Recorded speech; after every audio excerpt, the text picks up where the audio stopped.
Yeah, let's say today orthonormal basis. Let H be the Hilbert space. Any complete orthonormal set in H is called an orthonormal basis. Complete orthonormal set in Hilbert space is called an orthonormal basis. Let's see a theorem. If T is a normal operator on a finite dimensional Hilbert space H, then there exists any orthonormal basis of H related to which matrix of T is diagonal. So T is equal to lambda 1 P1 etc. lambda m Pm be the spectral resolution. So lambda 1 etc. lambda m are the distant eigenvalues, P1 etc. are the projections of the eigen spaces m1, m2 etc. of the eigenvalues lambda 1, lambda 2 etc. lambda m. As for the spectral resolution, second part I is equal to P1 plus P2 etc. plus Pm.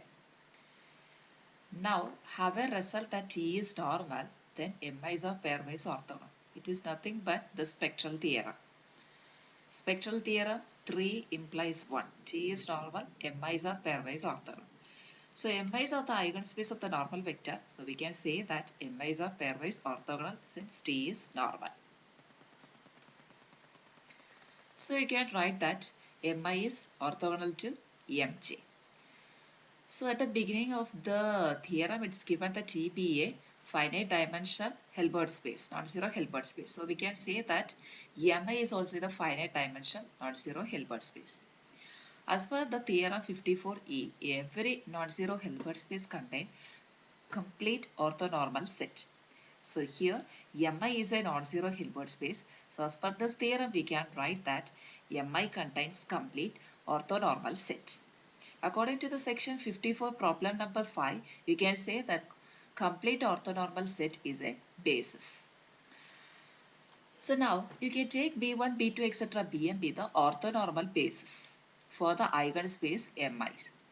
Now you can claim that union of Bi is equal to B, that is an orthonormal basis. Since each Bi is orthonormal set, so that you can say that any vector Bi is orthonormal to any vector in Pj. Any vector in Bi is orthonormal to any vector in Pj. Hence we can say that B is also an orthonormal set. Once again, you need to claim that B is equal to union of Bi is an orthonormal basis. So the first part, we can write each Bi is orthonormal set. Hence we can say that B is also an orthonormal set. Now come here, vectors in Bi are in some elements of Mi and some vectors in Bj or some elements in Mj. So we can say that Mi and Mj are orthogonal. Now, if B is an orthonormal set, B is linearly independent. As per, you can see the section 54 problem number 5, one more part is there. If B is orthonormal set, B is linearly independent. Now, linearly independent. Now it is easy to form a basis. So for that, you just need to prove that B generate H. That means any vector in H is a linear combination of some vectors in Bi.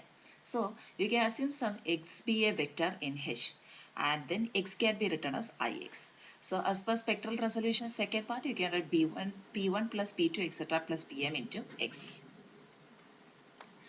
So that P1x plus P2x etc. Pmx, and we know that xi is equal to Pix, that is a range of Pi, so that from this P1x is x1, so P1x x1 etc. plus Pmx is xm. So Pix is the range of Pi. And already you know that each Mi is contained in the range of Pi, so that you can write a range of Pi is contained in Mi, so that xi is in Mi. So each vector xi is expressed as the vector in Pi, which is a basis. So you can write Ex is the linear combination of vectors in Bi, which is nothing but generated by B. So it is automatically basis generated by B. So this implies basis. That is, B is an orthonormal basis for H.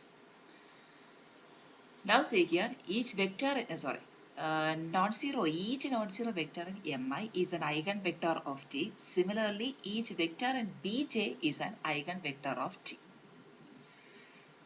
This implies each vector in B is also an eigenvector of T. See here, Bi is a basis. union of Bi is equal to B. So that each vector in Bi is an eigenvector of T means directly we can write that each vector in B is also an eigenvector of T, since union Bi is equal to B. Now, B is an orthonormal basis for H, and also, see, B is an orthonormal basis for H, and also we just now arrived here, each vector in B is also an eigenvector of T. Now you can find a mapping of T which is related to the basis B. B you can take as set of all E1, E2, etc. En, and each vector in B is an eigenvector of T.